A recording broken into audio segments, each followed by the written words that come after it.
So Anthony Smith versus Johnny Walker set to be the co-main event of UFC Fight Night Charlotte on ABC, and holy shit. And I can't really predict this one.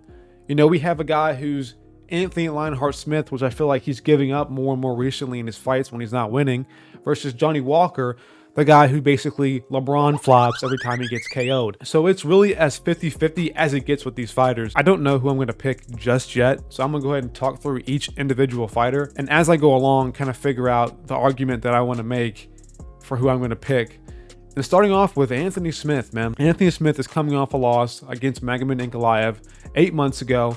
He's 34 years of age, and old 34 at that. He's 34 years and 9 months, so he's pretty old as a 34-year-old. And I don't know, I feel like he might not have that juice anymore. You know, when I look at him at weigh-ins now, and he missed weight being the backup opponent for UFC 283, like is he really taking MMA that serious? I assume he is, like he has to be taking it serious, but he looks, you know, kind of soft-bodied. You know, back a few years ago when we looked at Anthony Smith, he looked like he was built. His back was humongous. Now I'm looking at Anthony Smith, and he looks more kind of flabby, a little bit more chub on him, you know, not as much weight or not as much muscle on him.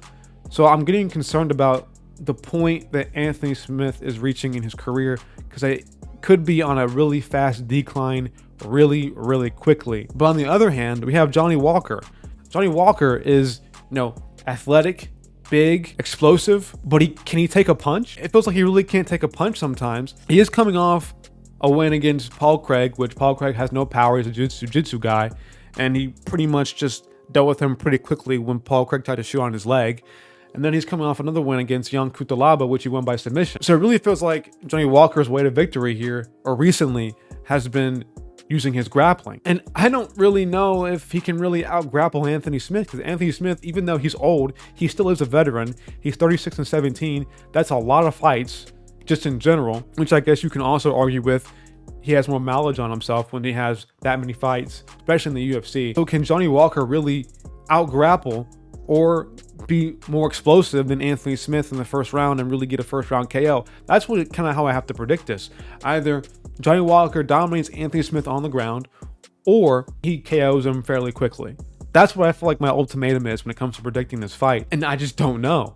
That's the thing. Now, Anthony Smith, then again, he can be out-grappled. We literally watched, after he perennial nerve kicked Jimmy Crute, Jimmy Crute proceeded to out-grapple him. This was 2 years ago, and Anthony Smith was literally getting out-grappled by a guy with one leg. Granted, he won the fight due to a doctor stoppage at the end of the round, but Jesus, that looks so bad on Anthony Smith. It looks terrible on Anthony Smith that can even happen to him. So Johnny Walker has a really good chance of being able to out-grapple him. I don't think he will, unless he's completely and utterly soft-bodied Anthony Smith. I don't see Johnny Walker really being able to do too much on the ground. I could be wrong. He might be able to, because he is, you know, 6'6". He's a huge dude.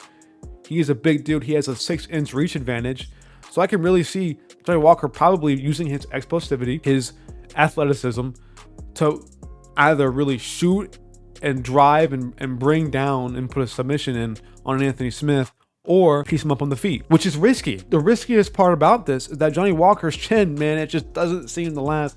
And Anthony Smith does have some kind of power. Like, Anthony Smith is not powerless, I don't believe. He's not some crazy KO guy, obviously. He's not out here one-punch KOing dudes.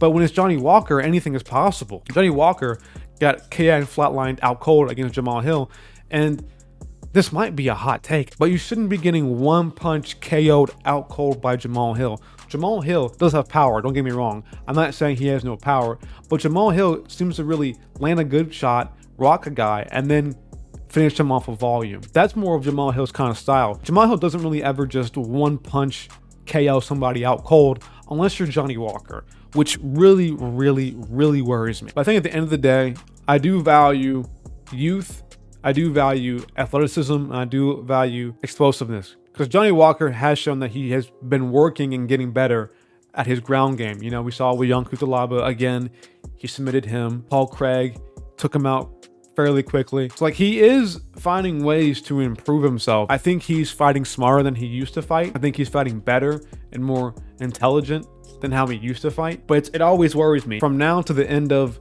Johnny Walker's career, I'll always worry about picking him just because of his chin. But if he can avoid the shots of Anthony Smith and really, use his athleticism to his advantage, he can definitely get the win. I'm just worried. So that's what I'm going to do. I'm going to lock it in, put in the pick, submit the pick right now. I am going to pick Johnny Walker to beat Anthony Smith. I think he'll beat him. I'm going to go by first round KO. I think Anthony Smith is going to not have his way immediately in the first round.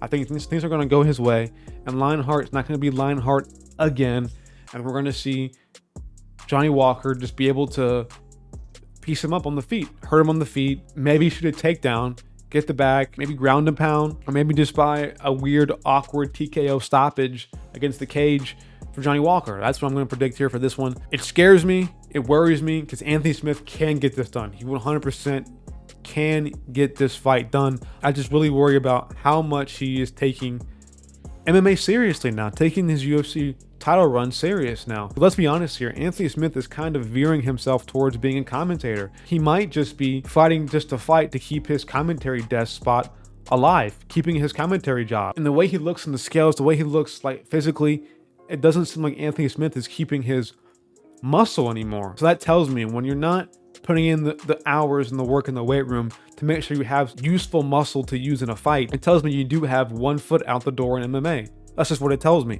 And right now, I think Johnny Walker has well over 2 feet in, has his whole body in, and he's ready to go. He's locked in. I think he's going to be, on point, switched on, hopefully not get KO'd by his chin. And yeah, that's what I kind of have to go with here. Anthony Smith will come up after the fight with some delusional take about how he hurt himself again. And yeah, I don't know. Thank you guys for watching. If you enjoyed this video, make sure to leave a like down below.